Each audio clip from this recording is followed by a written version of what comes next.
Salut chers tous, j'espère que vous allez super bien. J'ai décidé comme ça à l'approche des examens, une fois encore d'être à votre service. Je vous amène aujourd'hui en psychologie appliquée, surtout en analyse transactionnelle parce que en analyse transactionnelle, la dernière fois j'avais parlé des différents états du moi, la forme structurale, la forme fonctionnelle des différents états du moi. Ok? Pour en revenir, il faut dire que en tout un chacun de nous, il y a de façon normale trois états du moi qui sont lesquels on a l'état parent, l'état adulte et l'état enfant. Je vais vous montrer un peu comment est-ce qu'on les note. L'état parent, l'état adulte et puis l'état enfant. Voici les trois états du moi que nous avons l'habitude de voir. Le parent, l'adulte et l'enfant. Donc l'état du moi parent, l'état du moi adulte et l'état du moi enfant. Voici les trois états du moi que nous avons l'habitude de voir. Ok? Le parent, en quelque sorte, c'est la partie de l'expérience, du vécu, la partie gardienne des valeurs et des normes. L'état du moi adulte est caractérisé par la rationalité, l'objectivité. Ce qui est normal, c'est ce que l'adulte applique. Ok? Maintenant, l'enfant, c'est le sens des émotions. Ok? Le sens des émotions. En tout un chacun de nous, comme je l'ai dit, il y a trois états de moi. Selon la situation de communication, de travail ou d'action dans laquelle vous vous trouvez, un expert en la matière saura quel est l'état du moi qui est en action. Par moment, si on veut vraiment faire l'égogramme, c'est la représentation graphique sous forme d'histogramme des états du moi d'une personne. Et généralement, on utilise des tests pour parvenir à recueillir des scores et puis on fait l'égogramme qui permet d'identifier les états du moi ou l'état du moi dominant chez vous. Et pour un poste qui est soumis à candidature, c'est un élément très essentiel de connaissance de la personnalité et surtout de la personnalité qui est adaptée à ce poste-là. Maintenant, on a fait un parallèle entre les états du moi de Eric Ben et les instances de la personnalité de Sigmund Freud. Et la dernière fois, je vous ai dit que l'état parent, il y a d'abord l'état enfant qui est le ça, l'état adulte, le moi, et l'état enfant, l'état, je pense, enfant qui est le ça, l'état adulte qui est le moi et l'état parent qui est le surmoi. Ok? Donc, je ne serai pas long sur cet aspect aujourd'hui.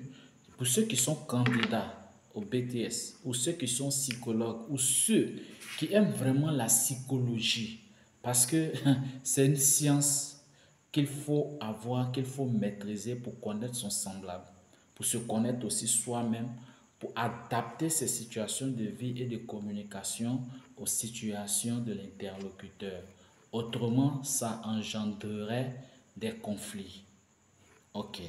Maintenant, il y a des formes qu'on appelle des déséquilibres, qu'on appelle des dysfonctionnements ou des maladies des états du moi. Ok? Ce sont des déséquilibres, ce sont des dysfonctionnements, ce sont des maladies. Il y en a deux grandes.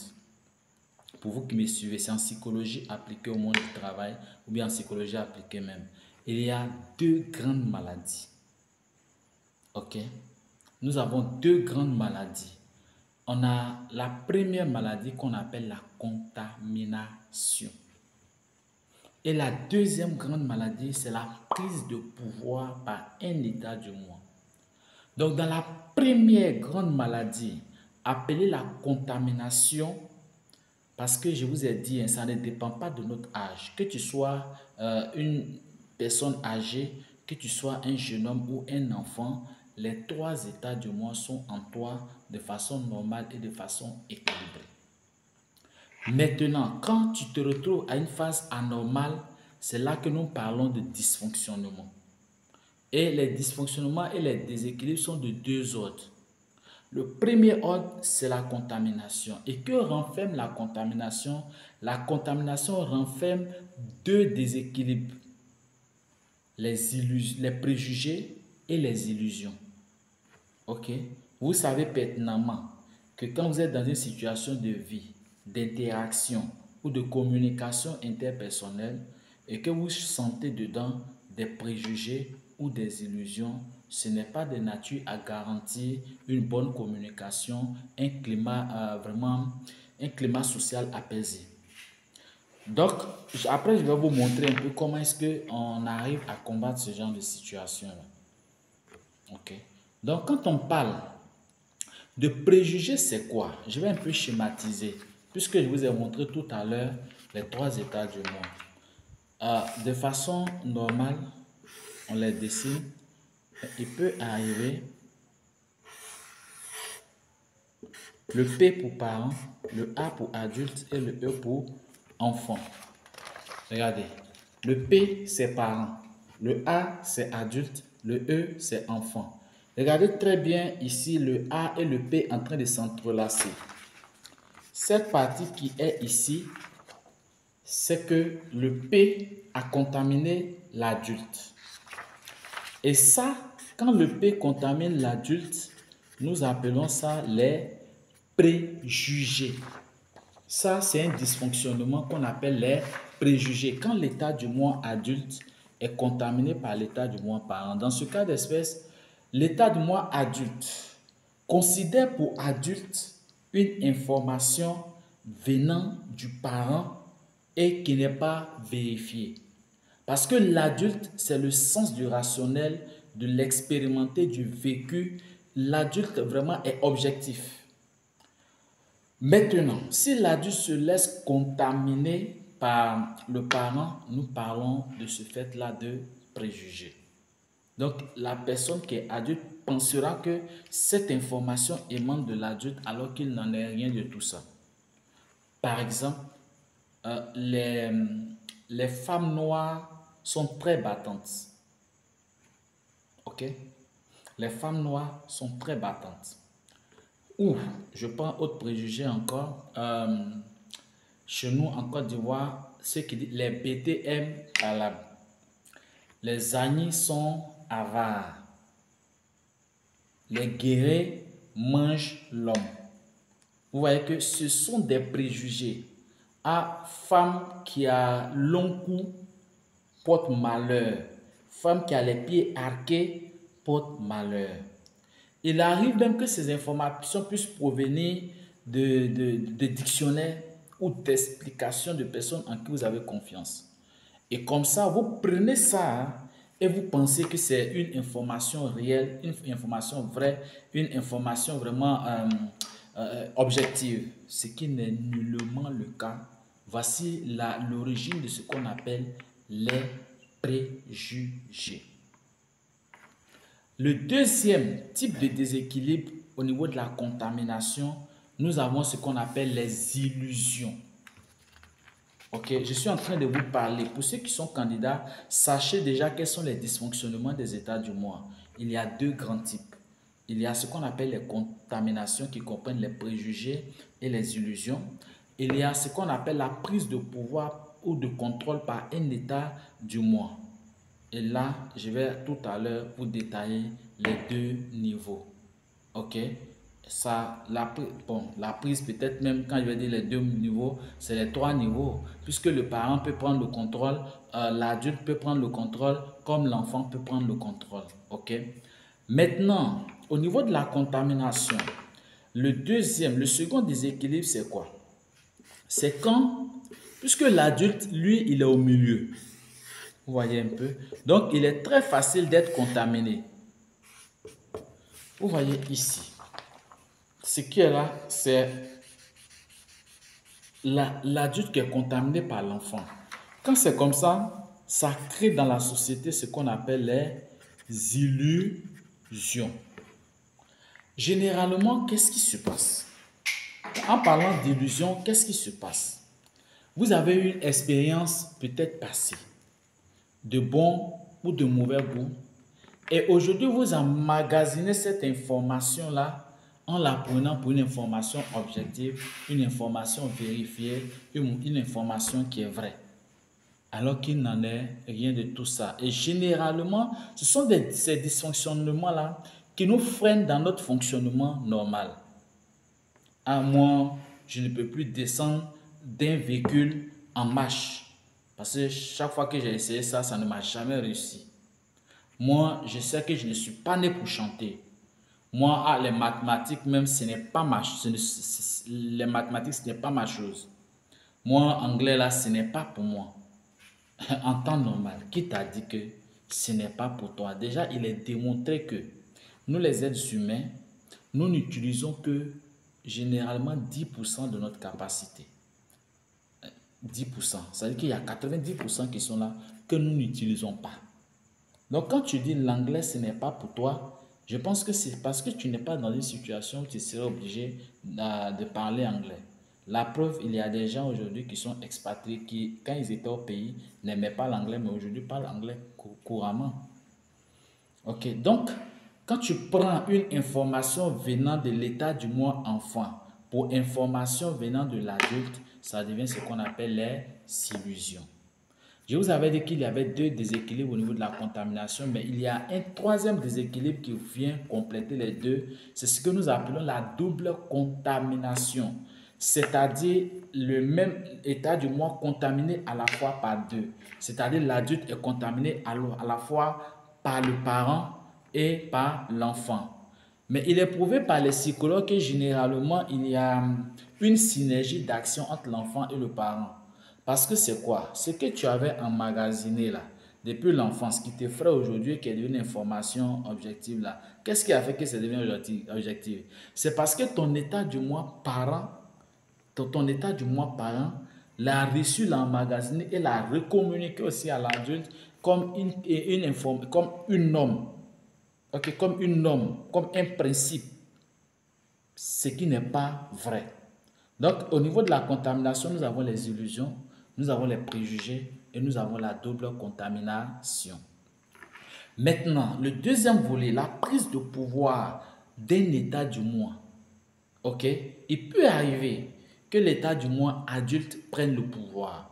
Il peut arriver que l'état du moi parent prenne le pouvoir. Il peut arriver que l'état du moi enfant prenne le pouvoir. Quand on dit qu'un état du moi a pris le pouvoir, c'est que cet état du moi-là est devenu ce qu'on appelle hypertrophié. Il a pris plus de place que les autres. Si vous êtes à l'examen qu'il y a un tel déséquilibre, il y a une manière de représenter. Si l'état du moi parent a dominé, je représente parent comme ça. Regardez, parent, je reprends ça grand et les autres petits petits. Il y a eu des examens comme ça.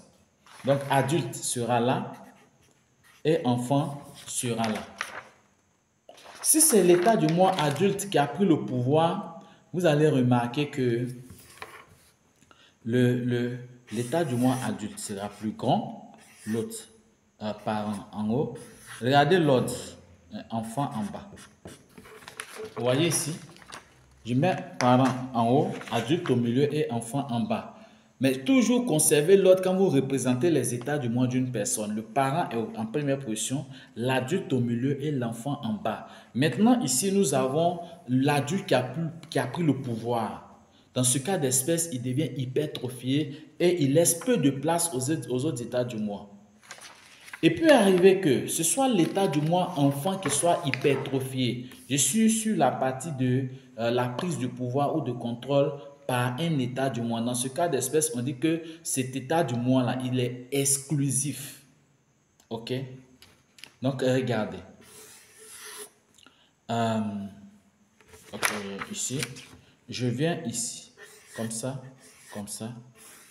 Et l'enfant, regardez, l'enfant est grand. Donc, c'est l'enfant qui a pris le pouvoir. Le parent et l'adulte, regardez, ont peu de place. Donc, l'enfant a pris le pouvoir. Et comment ça se caractérise? Parce que généralement, quand on dit comme ça, vous ne pouvez pas percevoir tant que, soit dans une action de communication ou dans un vécu ou dans une manière de poser un pas, tant que vous n'avez pas remarqué, vous ne pouvez pas faire savoir quel est l'état du moi qui a pris le pouvoir. Quand le parent prend le pouvoir, parce que dans le parent, quand nous partons au niveau de la forme fonctionnelle, nous avons le parent qu'on appelle le parent normatif ou parent critique, et on a le parent nourricier. Quand c'est un parent critique qui a pris le pouvoir, c'est une personne qui passe tout son temps à remettre en cause, à faire des remontrances, etc. Donc sa manière d'éduquer, là, c'est comme ça. C'est pour ça que vous avez des managers qui donnent les consignes rien qu'à la volée, c'est-à-dire en criant, en prenant autorité, en s'imposant. Il est trop critique. Quand tu as un parent qui est comme ça, qui t'a dit de faire ça, pourquoi tu fais comme ça? Hein? Est-ce qu'on t'a appris que... Vous voyez, ça c'est un parent critique. Alors que le parent nourricier, c'est ce parent-là qui est, s'il a pris le pouvoir, là, il est hyper protecteur. Lui que j'ai dit tout à l'heure, le parent critique, s'il a pris le pouvoir, qu'est-ce qui se passe? Au fait, 24 heures sur 24 heures, c'est comme ça il est. Quand tu es une femme, tu as ton mari qui est comme ça, bien, un mari qui a ta femme comme ça, c'est comme ça elle va réagir tout le temps. Ce n'est pas une question d'âge, hein, comme je dis, ce n'est pas une question de sexe. Un enfant peut avoir ça en lui.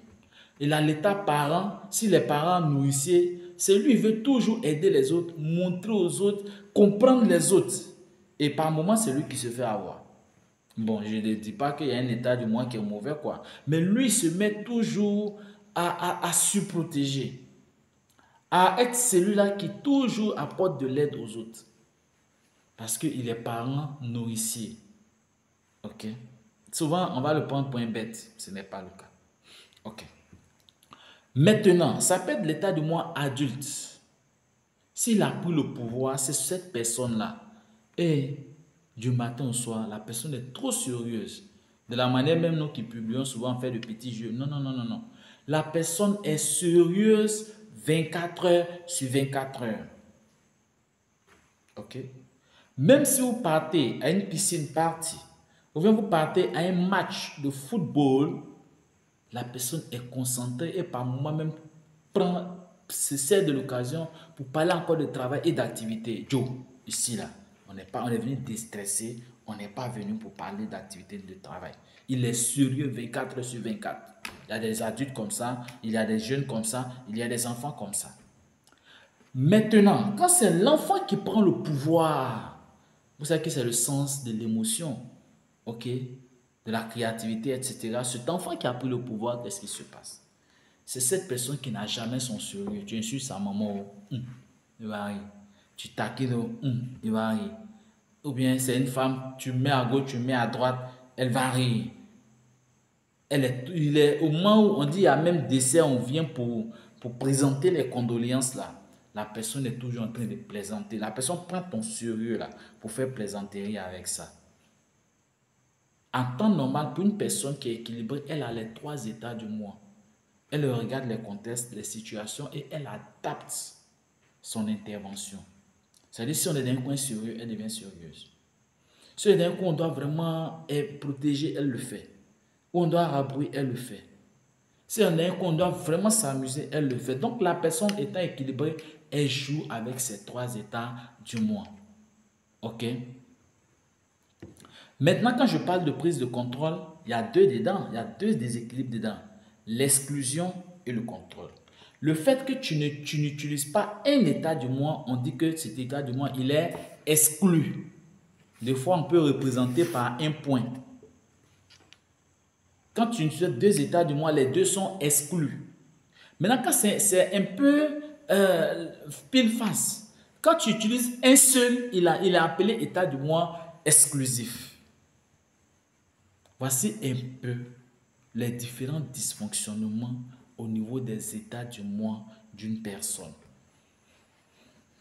Voici les déséquilibres. Pour synthétiser, il y a le premier dysfonctionnement qui est la contamination. Donc la contamination de l'adulte par le parent, on appelle ça préjugé. La contamination de l'adulte par l'enfant, on appelle illusion. Et il y a en bas la double contamination. Maintenant, deuxième forme de dysfonctionnement, il y a ce qu'on appelle la prise de pouvoir ou de contrôle. Et dans ce cas d'espèce, il y a l'exclusion et il y a le contrôle. L'exclusion, c'est quand vous n'utilisez pas dans votre vie un ou des états du moi. Donc, ces états du moi non utilisés sont appelés états du moi exclus. Maintenant, quand vous utilisez uniquement un seul état du moi, cet état du moi est appelé exclusif. Et en faisant ça, je finis en vous parlant de l'égogramme, qui est un test qui vous est imposé et au travers du test, on arrive à donner un score à chaque état du mois existant chez vous. Votre parent critique, on lui donne un score. Votre parent normatif, on lui donne un score. Votre adulte, on lui donne un score. Votre enfant adapté soumis, on lui donne un score. Votre enfant adapté rebelle, on lui donne un score. Votre enfant créateur, on lui donne un score. Et après, on fait une représentation graphique qui sous forme d'histogramme. Ici, histogramme. En bas, vous avez les états du mois. Ça va un peu dans ça. Voilà. En bas, vous avez les états du mois. En bas, vous avez les états du mois. OK, comme ça. En bas, les états du mois et en haut, les scores. Donc, vous allez voir que si j'ai fait ça, l'état du mois par an, je peux faire comme ça. Adulte peut être comme ça.